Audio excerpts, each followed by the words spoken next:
Hello everyone, I'm going to be doing my extra credit on quasi-experimental designs. So when we were first introduced to the quasi-experimental designs during our class readings, the lecture, and our discussion posts, I initially thought to myself, okay, this is a lot of information to take in at once.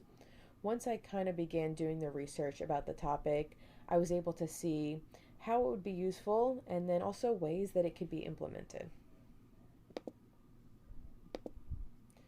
So, what exactly is a quasi-experimental design? So, the design it's experimental in nature. However, it does differentiate from a normal experimental design. A quasi-experimental design does not control for all variables.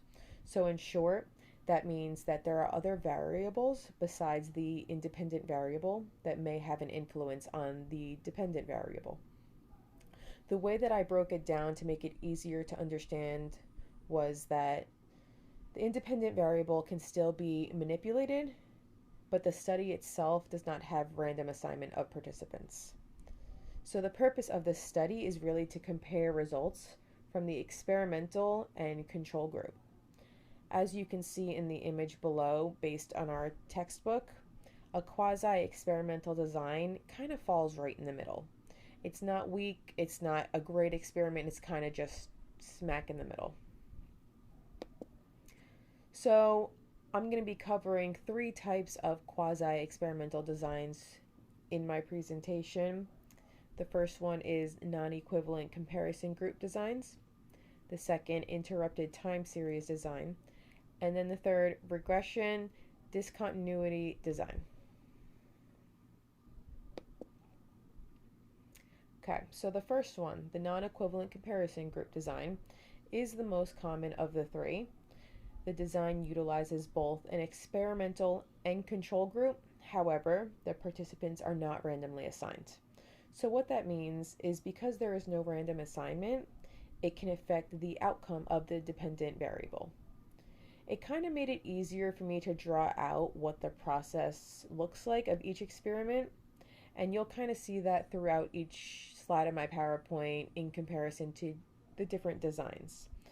The image in the presentation best represents how I understand what the process looks like. In this design, we can see how the groups are compared initially and then again after the post-test. Because it lacks random assignment, we don't know if the changes are actually from the independent variable, and that's where the threats to internal validity start to come in. The next type of design is the interrupted time series design. So this is another type of quasi-experimental design. In this type of design, there is only one group, and the researcher takes multiple pre-tests and multiple post-tests of each of the participants after the treatment condition is administered. After the completion of the pre and post tests, the researcher can look at the patterns. The best way that I was able to remind myself kind of what this experiment follows is by thinking of it as a way that the experiment is interrupted by some form of treatment. So an example can be looking at high school students' grades. So you can start by testing the students using your pretest and administering that test using your normal teaching technique. And then you can utilize a different type of teaching technique and give a post-test. From there, you can compare both the pre-test and post-test scores. The last slide that I'm going to be talking about here is the regression discontinuity design. So this is the third one. When we apply this design, we are looking to see if a specific treatment that a group of individuals has received has an effect on the outcome. So this design utilizes an assignment measure, which basically assigns the participants in the experiment to either an experimental or control group using a cutoff score from the pretest. So for example, once the pretest is given, the evaluator can then decide that everyone that scored above that set cutoff can receive the treatment, and those that do not score above that cutoff do not receive the treatment. Following the treatment, a post-test is given and scores can be compared. As you can see again, I kind of broke down how the experiment would look like from my perspective in the image below.